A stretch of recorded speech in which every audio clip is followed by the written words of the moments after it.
بسم اللہ الرحمن الرحیم۔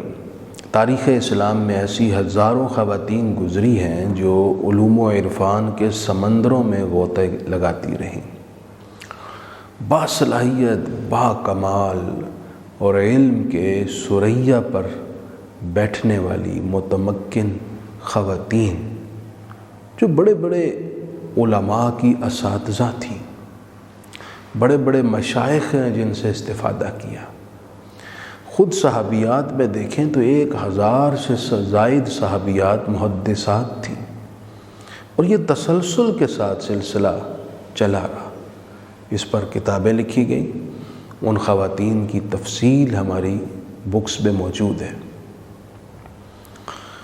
امام ابن عساکر تاریخ دمشق والے، ان کے مشائخ میں سے 80 خواتین ہیں جن سے وہ شرعی حدود و قیود اور تقاضوں کے مطابق علمی استفادہ کرتے رہے۔ امام جلال الدین سیوطی کے نام سے کون واقف نہیں ہے؟ 1000 کتابوں کے مصنف، علوم و عرفان کا بحر نا پیدا کنار، 75 دفعہ جاگتے ہوئے حضور کی زیارت کرنے والے۔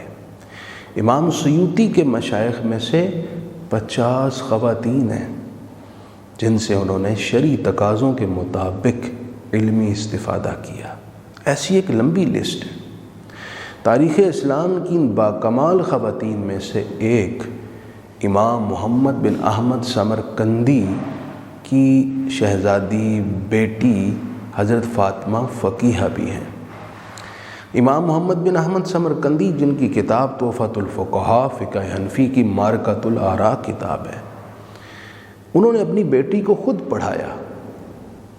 محنت سے، ذہانت سے، اخلاص سے انہوں نے تمام فقہی دلائل اور جزیات کو ازبر کر لیا، اور تمام علمی سمندر ان کے پیش نظر رہتا۔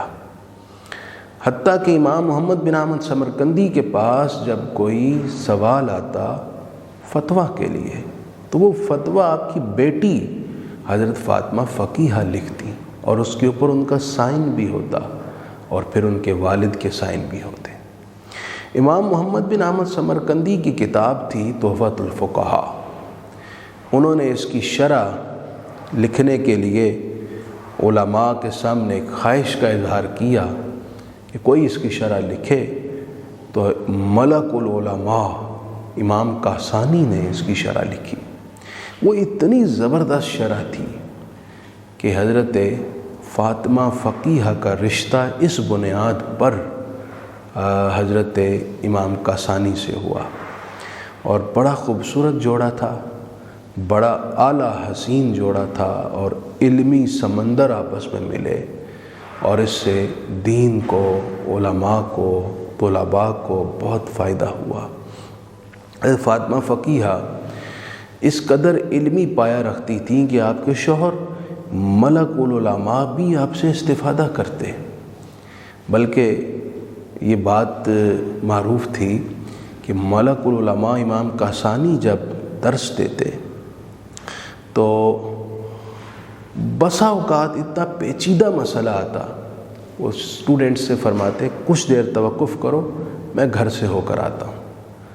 گھر سے ہو کر واپس آتے تو بڑے حشاش بشاش اور بڑے اعتماد کے ساتھ وہ مسئلہ بیان کرتے۔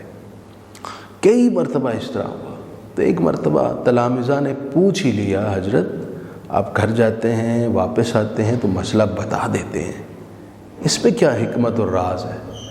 فرمانے لگے کہ میری اہلیہ جو شہزادی ہیں امام محمد بن احمد سمرقندی کی، وہ فقہ میں اتنی ماہر ہیں کہ میں جا کر مسئلہ ان سے پوچھتا ہوں اور وہ میری تصحیح کرتی ہیں، اور وہ مجھے سمجھاتی ہیں، تو وہ میں ان سے مسئلہ سمجھ کر تمہارے سامنے بیان کرتا ہوں۔ یہ علمی پایہ تھا حضرت فاطمہ فقیہہ کا کہ صاحب بدائع و ثنائے امام کاسانی ان سے استفادہ کرتے، اپنی بیوی سے، اپنی اہلیہ سے۔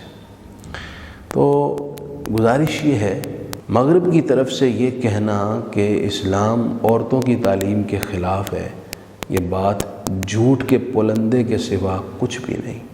اسلامی تاریخ ایسی قابل خواتین سے بھری ہوئی ہے اور ان کی خدمات سے دینی اور دنیاوی شعبے میں اسلامی تاریخ میں انقلاب برپا ہوا۔